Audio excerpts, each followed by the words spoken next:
Matius 5 ayat 14-16 berkata, "Kamu adalah terang dunia. Kota yang terletak di atas gunung tidak mungkin tersembunyi. Lagi pula, orang tidak menyalakan pelita lalu meletakkannya di bawah kantang, melainkan di atas kaki dian sehingga menerangi semua orang di dalam rumah itu.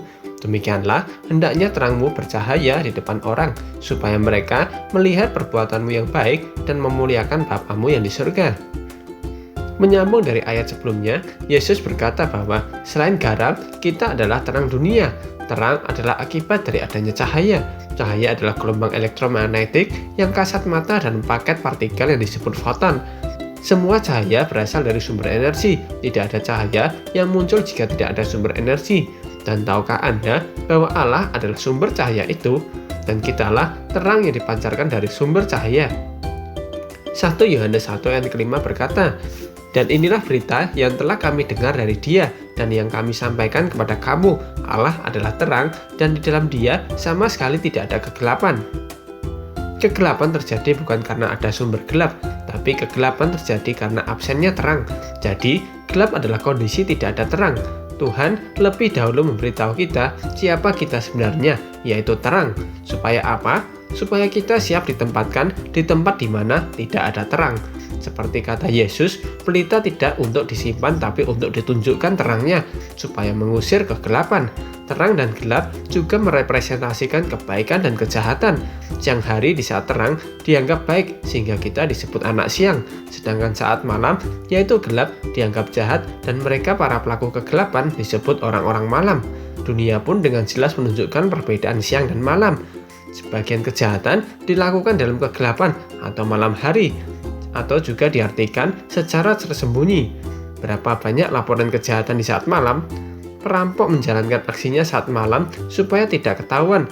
Perselingkuhan, perzinahan, atau percabulan juga dilakukan secara sembunyi-sembunyi dan banyak dilakukan malam hari. Belum lagi balap liar, juga pecandu narkoba, film porno, seks bebas, minuman keras, biasanya dilakukan secara tersembunyi. Berbeda dengan perbuatan terang, semuanya dilakukan secara terang-terangan. Seperti juara olimpiade, peraih penghargaan, juara lomba, pemenang pertandingan, semuanya dilakukan secara terang-terangan di depan umum. Supaya apa? Supaya semua orang tahu siapa yang menang. Dalam hal ini, Yesus mengingatkan bahwa kitalah terang, yang artinya secara terang-terangan atau secara sengaja, bahkan keinginan kita sendiri memproklamasikan bahwa kita adalah pengikut Kristus.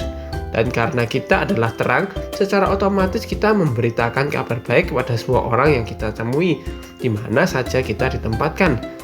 Sebuah lilin kecil secara otomatis pasti akan memancarkan terang, karena itulah sifat alami cahaya, dan yang pasti memancar ke seluruh sudut ruangan tanpa memilih-milih kemana dia harus memancar.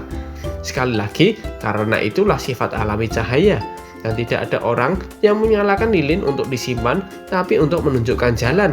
Sehingga siapa saja yang melihat cahaya dapat menemukan sumber cahaya. Yohanes 8 ayat yang ke-12 berkata, "Maka Yesus berkata pula kepada orang banyak, katanya, Akulah terang dunia. Barang siapa mengikut aku, ia tidak akan berjalan dalam kegelapan, melainkan ia akan mempunyai terang hidup." Jadi, biarlah terang Kristus bercahaya melalui kehidupan kita, sehingga setiap orang yang melihat perbuatan kita akan mengenal dan memuliakan Yesus Kristus.